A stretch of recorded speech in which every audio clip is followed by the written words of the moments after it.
രസവട രസവട പപ്പടം ദോശ എന്താ കോമ്പിനേഷൻ അല്ലേ? അടിപൊളി കറി. ഈ മുളക് ഗംഭീരം.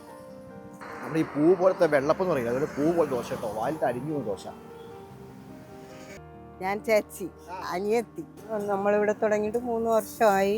ആദ്യമൊക്കെ കച്ചവടങ്ങളൊക്കെ കുറവായിരുന്നു, പിന്നെ നല്ല ഫുഡൊക്കെ കൊടുത്ത് ആയപ്പോഴത്തേക്ക് ആൾക്കാരൊക്കെ വന്ന് തുടങ്ങി.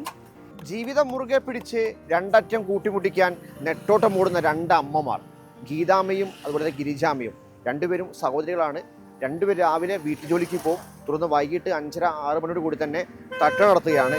അതായത് വീട്ടിലെ കുറേ പ്രശ്നങ്ങൾ കാരണം, മകളെ കല്യാണം കഴിച്ച പ്രാരാബ്ദങ്ങൾ, അതോടൊപ്പം തന്നെ കുറേ ആരോഗ്യ പ്രശ്നങ്ങൾ, അതിൻ്റെ ചികിത്സയുമായി ബന്ധപ്പെട്ട പ്രശ്നം, അങ്ങനെ മൊത്തം പ്രശ്നത്തിനാണ് അവരുടെ ജീവിതം. പക്ഷേ അവരൊരടി പോലും പിറകോട്ട് പോവാതെ സധൈര്യം മുന്നോട്ട് പോവുകയാണ്.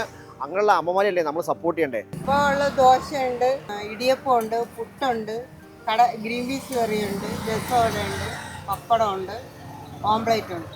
നമ്മളിപ്പോൾ രാവിലെ 2 പേര് പോയാൽ പണിക്ക് പോകും.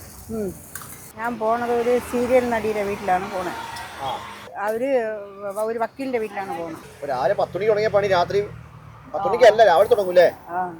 നമുക്ക് എന്നും നമുക്ക് ആരോഗ്യം ഒരുപോലെ ഇരിക്കൂലല്ലോ, ഇരിക്കുമോ? ട്രിവാൻഡ്രം പ്രാവച്ചമ്പലം ജംഗ്ഷനാണ് കാണുന്നത്. പ്രാവച്ചമ്പലം ജംഗ്ഷനാണ് കാണുന്നത്. ജംഗ്ഷൻ തന്നെയാണ് കട. വൈകുന്നേരം 5:30 മണിയാകുമ്പം തുറക്കും. രാത്രി 10:30 മണിയാകുമ്പോൾ അടയ്ക്കും അവർ. ഇങ്ങനെയുള്ള അമ്മമാരെ നമ്മൾ സഹായിക്കേണ്ടല്ലേ?